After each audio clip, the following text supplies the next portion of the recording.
it going, everyone? A couple weeks ago I made a video kind of following an auction on Cars and Bids, which is a new car auction site created by Doug DeMuro. I'm not advertising it for him or anything, but he's had a fair amount of Saabs on there already. And today there's another one on there. It is a 1992 Saab 900. So I figure I'm pretty much going to do the same thing I did with the super rare 6-speed manual MG95, where I pretty much followed the auction. It got into a crazy bidding war there in the last 10 minutes.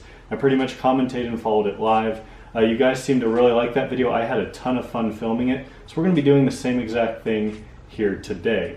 But there's currently less than 9 minutes left on the auction, and the bid is relatively low. And I'll go ahead and tell you what the bid is and the mileage of the car, which is also very low, here in a minute. So I guess without further ado, let's go ahead go over just the basics of the car again. I'll show you guys pictures, and then we'll see if this thing gets into another crazy bidding war. So let's get into it. So here's the car on Cars and Bids.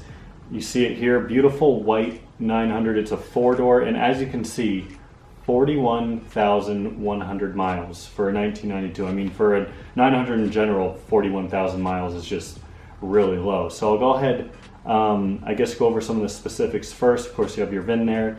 2.1 liter inline 4-cylinder. So this is a non-turbo model, unfortunately, and it's also a 3-speed automatic, unfortunately. So it's not a turbo, nor is it a manual.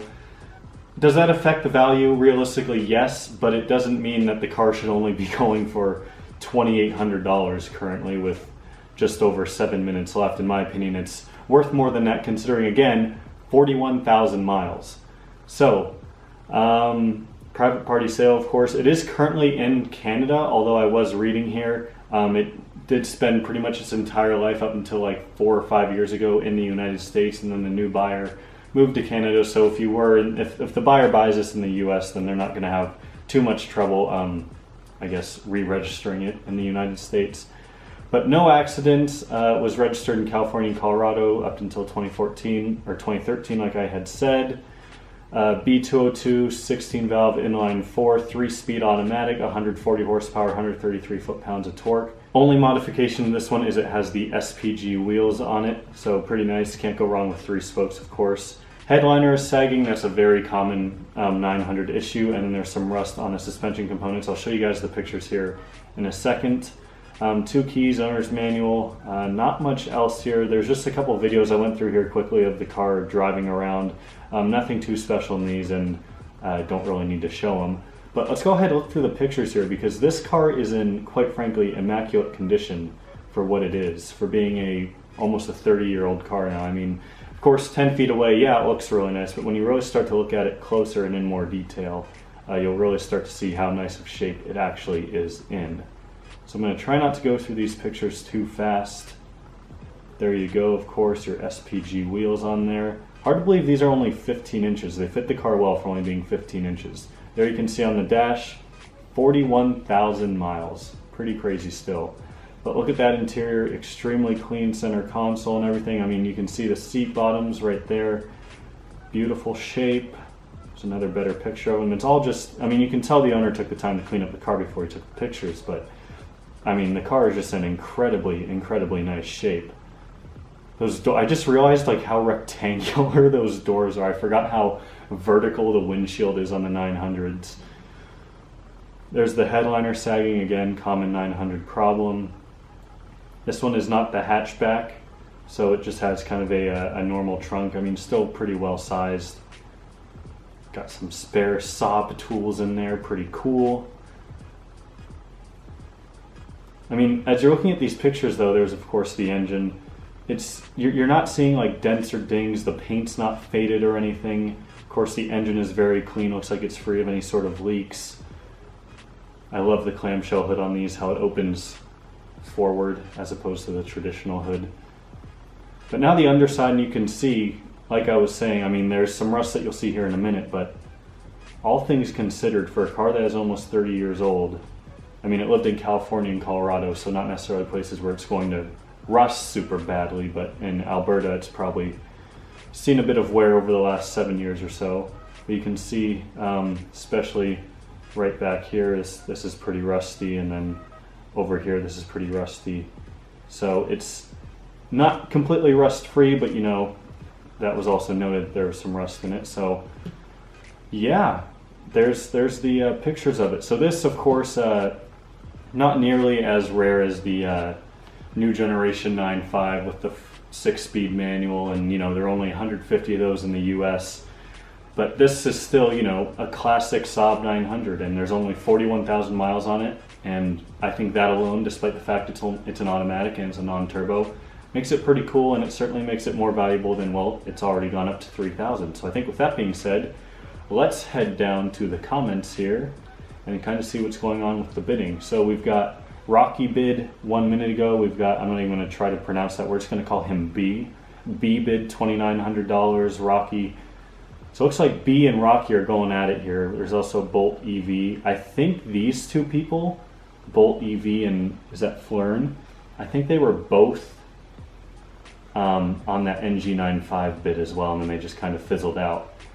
But another thing to consider, I'm not sure if this is no reserve. He doesn't really mark this, or they don't really mark this on the website, which kind of sucks if it's no reserve or not. So I guess we'll see. I mean, I assume that if it sells for $3,000, the reserve is higher than that, and it probably won't sell. But I would expect this to sell for, I don't know, I'm just going to go out there and say 5,000 right now. I don't want to say some astronomical number and then it only sells for 3,000, and I look dumb. But at the same time, I don't want to say 3,000 because, quite frankly, it's worth more than that, given the condition and the mileage, of course. So let's see if Rocky and B get into a bidding war here. Hopefully it'll give us some good last minute entertainment like we had with the NG95 video. So there's only been 14 bids on this so far. If I remember correctly, the NG95 ended with, I think, like 56 or 58 bids or something crazy like that, which is obviously a lot, but there hasn't seemed to have been too many people that have really bid on this car. Looks like someone is asking about shipping to this zip code, so $1,850, even to Wisconsin, which, if you're not in the United States, Wisconsin is pretty much right next to Canada, so that's surprisingly expensive. I shipped my Turbo X from Massachusetts, which is on the East Coast, all the way up to Phoenix here, pretty much on the West Coast, like a 3,000 mile travel, and that was $100 cheaper than what this is. Maybe it's because that's to cross the border. I don't know, but we're down to 30 seconds here, and we're still at $3,000. Come on, someone's got to throw in a bid. Someone throw in a bid. Oh, there we go. Okay, we got a bid. I was almost worried, like, wow, this is about to be a very boring video. So we got someone in. Who jumped in here? Oh, Vinny jumped in here. So we've got Vinny, we've possibly got B, and we've got Rocky. So this might be another 3-man race. And I still forgot to make an account so I can comment on this. I'll have to do that before next time. I should jump in on these comments. Come on, Rocky, don't tell me you're AFK, man. Put in a bid here. Don't disappoint us all. Put in a bid. 3,200 is too low for this car. There we go. Oh, we got someone else. It's not even Rocky. We got Daxime, however you want to pronounce that. So there's 2 new players have come in to the game that I mentioned earlier besides Rocky and B. So we possibly have 4 people now. And it jumps up to 3,500. Who put in 3,500? Vinny. It's extremely hot in the garage right now. As you can see, this bidding ends at 1:02 p.m. So it's probably about 110 out already. No air conditioning in the garage. No airflow. So I'm starting to sweat just sitting here. But JHB with the new high bid, it looks like. Or I'm sorry, JHB is the seller, excuse me. Dax jumped in with the high bid here. 3,700. B has jumped back in. Rocky's been quiet. Kind of surprised that Rocky's been so quiet here, but B has jumped back in. So Rocky stayed quiet since the 3K. There was a comment down here that I think jinxed him. Hawk is asking where Rocky's at, but someone down here, yeah, Gallardo's like, yo, Rocky, you got this, and then he hasn't bid since then.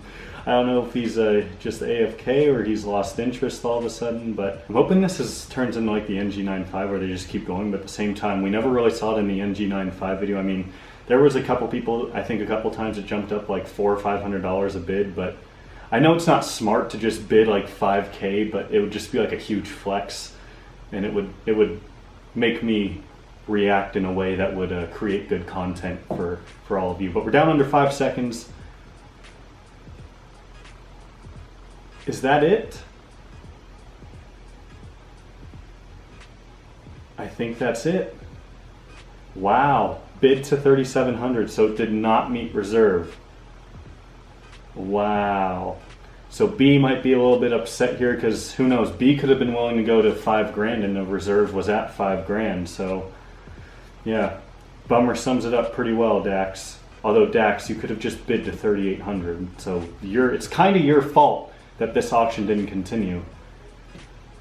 Nonetheless, 3,700 reserve not met.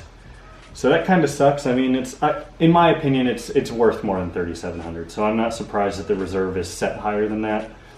But maybe we'll see this up on Cars and Bids again, or maybe we'll see it up on Saabnet or Facebook groups. Who knows? But with that being said, even though it's a non-turbo 3-speed automatic, still pretty cool, especially once again for like the 8th time. 41,000 miles. So if you enjoyed this video, make sure to give it a thumbs up. Not quite the intense bidding war with a great celebration at the end that we had anticipated. We didn't get a cameo from Doug DeMuro in the comments this time. But if you enjoyed the video, make sure to give it a thumbs up, and I'll see you all next time.